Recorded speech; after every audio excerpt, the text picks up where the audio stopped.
Hey, what's up? I'm your host, She Says, and welcome to Boundary Break, a show where we basically take the camera anywhere we want and we try to find secrets and new discoveries to some of our favorite games. So, we first did Heavy Rain, now we've moved on to Detroit Become Human. There is a lot of details that are in this episode that I'm very surprised by for a game as detailed as it already is. There's still a ton of stuff that the developers left behind, so I'm very excited to show this all off to you, but I wouldn't have found half of what I've been able to find if it weren't for Spectlizer, and that's the man who made the camera as well as provided additional footage for the episode. He really helped out here, so if you want, you can show your support to him in the video description down below. He'll have links there. I guess the last thing I want to mention is that there's big plans for Boundary Break this year, so if you're not subscribed, now's the best time to do it, and you'll see what I'm talking about with the next episode. But this one is a heavy hitter and you're gonna love it. And with that said, let's get started. Okay, so the first thing that we want to look at is here at the main menu. Panning the camera out will show you that there's a full character model here, and that she's trapped inside of a cylinder. Now, pretty convenient for us, that cylinder is not modeled on all sides, so what you can kind of see is the depth of that cylinder, because we're not looking directly behind it at all angles. You can also see the particle effects that are used in full. Alright, so anyways, in the very first chapter, I'm going to show you a lot of stuff. First of which is the introduction of Connor. Now you might remember in the very first scene of the game, he starts playing around with his coin, and then he eventually puts the coin away. Well, this is what that looks like from another angle, but more importantly than that is when he's done with the coin, it's not attached to the character model anymore. And in fact, it's still inside the elevator. So taking the camera over here, I can show you that it's pretty much stored in the upper corner. And then before Connor gets off the elevator, a lot of the actors that are used later on in this scene haven't started their animation cycles yet. And so all of them get stored in the same spot, and you get this weird looking human centipede-like creature made up of various character models, all in an A pose. But not only that, you can find various other officers stored in various parts of the map who are also in an A pose, like this one here in the hallway. And in fact, by moving the scene along, you can see exactly what happens when he goes from an A pose into his animation rig. And way outside the boundaries, way before you're supposed to see it, you can find a helicopter, and the helicopter pilot is inside the helicopter, just not where you would expect him to be.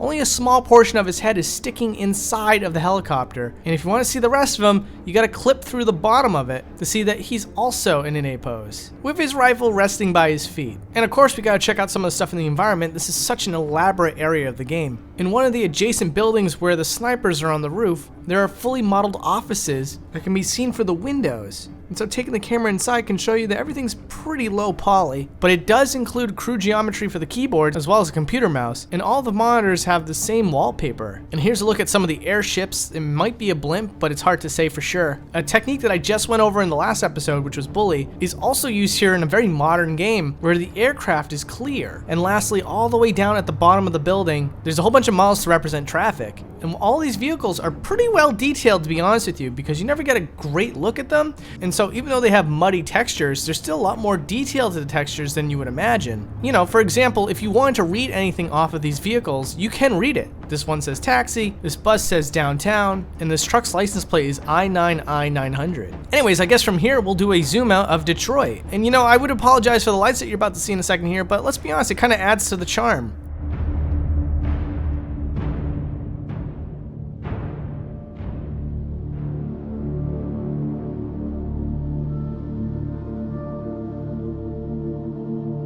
Okay, let's move on to the next scene here. We got this shot for the androids, and there is something really funny if you move the camera just outside of what you're supposed to see. You are assuming a first-person perspective for Kara, and to avoid the geometry of the head getting in the way of the camera, the head itself just gets pulled backwards. This is actually a pretty common practice that you'll see in lots of first-person games, as well as in different regions. I remember the first time I saw this, it was in the Kingdom Hearts 2 episode, which you can see right here. But in Detroit Become Human, every single time you see a scene like this, the case remains the same. So what you're probably looking at right now is a couple of scenes here where you can also see the head was pulled into the body. But anyways, taking the camera outside the shop is going to show you all sorts of weird things. Like for example here, there's another model for Kara that's in an A pose. And rather than say the serial number or her name, it just says Cyberlife across her right shoulder area. And then the Sky Dome is really interesting because this is not really the case across the board, but the resolution on the image is really low.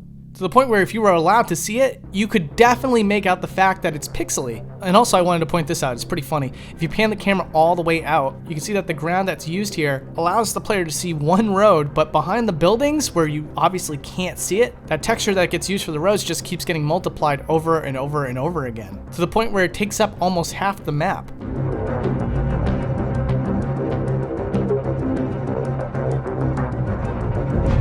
Alright, so now I just want to talk about a couple things that are off screen, and then you get to see it once the camera actually points in that direction. And rather than just allow the camera to do that, we're going to see what it looks like before the camera pans over there. One of which being Alice. Of course, when the dad calls for Alice, and very quickly she shows up at the bottom of the stairs, you gotta wonder, how did she get there so fast, or what does it at least look like? Alice does show up at the bottom of the steps at the exact moment in which Todd yells for her name. Now before that, she's just in an A pose in the hallway. Next up is Marcus. There's a scene here where he's supposed to be painting a painting, and the camera's always pointed away from the canvas. If you've watched a lot of Boundary Break, I think you know exactly why they did this. It's because at one point it goes from a blank canvas to a completely finished painting, and there are no brushstrokes added to the canvas. That leads up to these insanely detailed works of art that if you count the brushstrokes, I think there's only like 10 or 12 strokes. So it's really impressive, even for an Android. But now I want to move on to something that's really cool.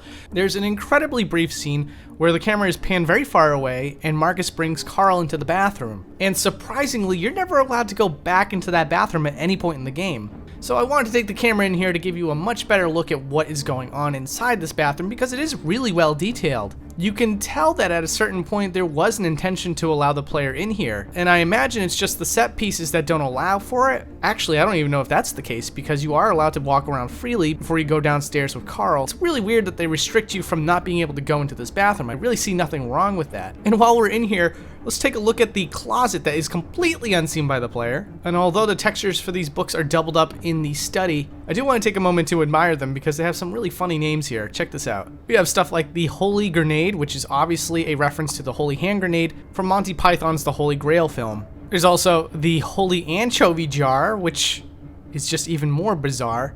And then there's Fugue Subjects Wilhelm. And I might be reaching a little bit to say so, but I think this might be a reference to the Wilhelm scream, which is famously used in many films, but originating from the film Distant Drums. And in a neighborhood very similar to Kara's, there's this nighttime scene with Connor. And exploring the neighborhood here is a lot different than it is exploring the neighborhood with Kara, and the developers tried to get away with a lot more because of the fact that it was at night. Alright, so what do I mean by that? Well, if you look at the houses way off in the distance, a lot of these aren't textured at all, which is really surprising because earlier in scenes with Kara, there was neighborhoods that were far more detailed, and of course every house, including ones that were far off in the distance like this, were fully textured.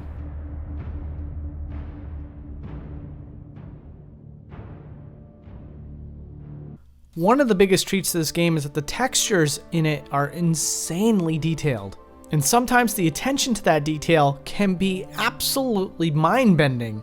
One example I want to give you here is this arcade machine. Now normally you don't get too close to the arcade cabinet to see what's going on the screen itself. Not only that, but the game uses depth of field blur to kind of hide a lot of the details that the game would have. But thanks to the fact that this toolset can remove blur, I can show you something really cool. Taking the camera up to the arcade machine screen can show you the red, green, and blue lights that were typically on all those tube TVs back in the day. And if you have no idea what I'm talking about, just put your face up to an old TV at your grandparents' house to see these lights for yourself. And if for whatever reason I am that influential, please don't. Here's an unsettling scene with Todd. You might remember exactly what I'm talking about here. And if you fail to act, you can hear horrible things going on through the other side of this door. Taking the camera through there though, will show you that the developers did have somewhat of a heart and chose not to animate any of the stuff that you're hearing on the other side of the door. And instead, Todd and Alice are stored in the center of the room and standing in the exact same spot. And that's actually not the only time Todd is stored somewhere in this game. In this chapter, Todd has absolutely nothing to do with the story going on right now. But for some reason, an unused Todd is stored underneath the map. And his model is in an A pose, with a Bellini Paints shopping bag between his legs. And now I want to talk to you guys about the birds and the bees, specifically the birds in the same map, and taking the camera all the way up close can show you that they are in fact white pigeons. And oddly enough, if you take the camera inside their head, you can see that the socket for their eyeballs has another set of eyes that are just simple textures, meaning the geometry for the higher quality eye is just placed on top of it. And this is actually not the only time you'll see something like this. We'll get to that in 1 second. But now I want to talk about the bees. During this scene here, you can see bees flying around on the roses. And if you take the camera up to the bees, you can see that they are in fact 2D textures. But all things considered, they're pretty well detailed textures. They even seem to have pollen on their legs. But alright, now that we got that out of the way, let's talk about the police. If you take a close look at this police officer's helmet, you can see that the text that was written on him is lorem ipsum, which is a famously used set of random words, oftentimes starting with the 2 words lorem ipsum. And taking the camera inside the helmet will show you that the police officer has a set of eyes. But even more than that, his eyelids are untextured, making it look like he has heavy amounts of mascara and eyeliner on. And even more than that is if you take the camera past his eyeballs, you can find exactly what I mentioned earlier, low poly textures to represent the eyes instead, which seems to indicate here that it was an original intention to have low quality eyes, but was later changed in post-production. And anyways, here's a zoom out of the TV station.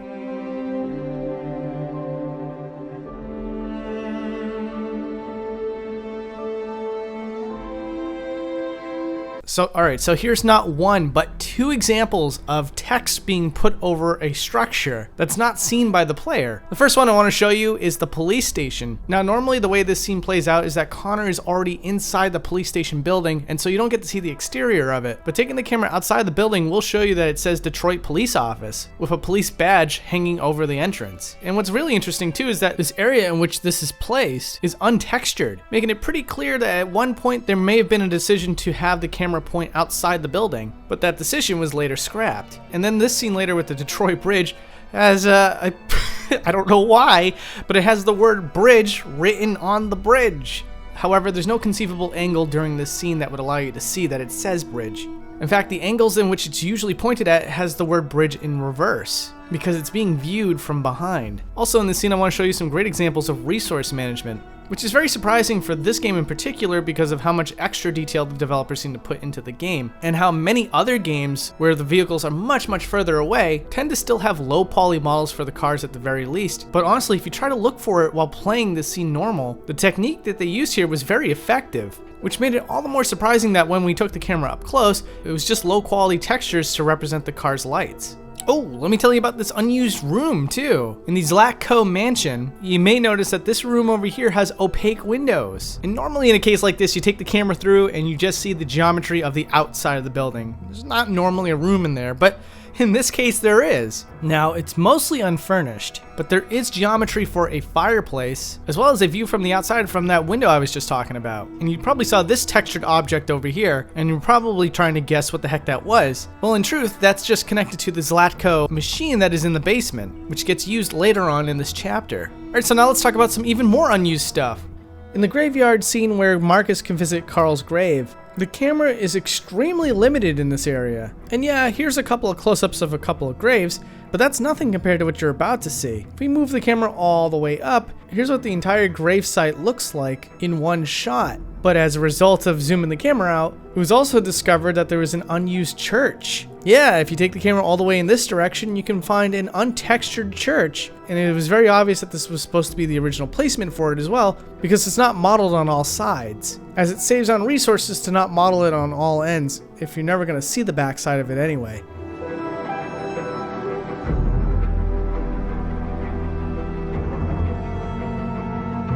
Next up is a viewer request, and as always, you can follow me on Twitter if you ever want to leave a suggestion for the next episode of Boundary Break. I also get previews and stuff like that, but the viewer wanted to know if all the androids in the Cyberlife scene are really animating. And the answer to that question becomes very obvious when you look at the room itself. To quickly answer the question, no, not all the androids start animating, but there are a pool of androids that are a little more detailed that will animate for the scene. You'll start to see the level of detail start to drop dramatically as you get to this row here, and you're going to see that these androids are low poly. Always love to see it on Boundary Break, but I'm also a big fan of cardboard cutouts, and this is one of the most interesting uses of cardboard cutout characters I've ever seen on the show. They're set up like cheap cardboard board game pieces. And as you can imagine, these as well as the low poly versions do not animate.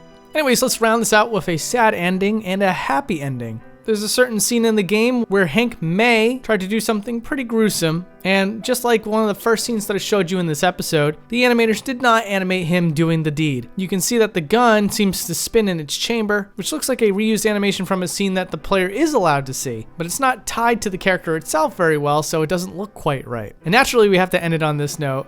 Connor and Hank hugging each other. What value I add to this is that the original scene showed them hugging from much further away, but here's a good close-up of that scene, flawed animations and all. And with that, I'm going to leave you with a zoom out of this tender moment and give a couple of big thank yous real quick. I want to say thank you again to Specklizer for helping with so much of this episode. Very appreciated, sir. It was great working with you, and I hope I get to work with you again. Also got to thank the $300 and $100 tier patrons, The Great Beyond and Steven Olson. You guys and the rest of the patrons are my heroes this year. It's been really tough, but you guys have been keeping the boat afloat, so thank you so much. And to the rest of you, make sure you check out the Heavy Rain episode if you haven't already. I'm going to leave a link to that on the screen here as well as in the video description, and I hope to see you guys again very soon.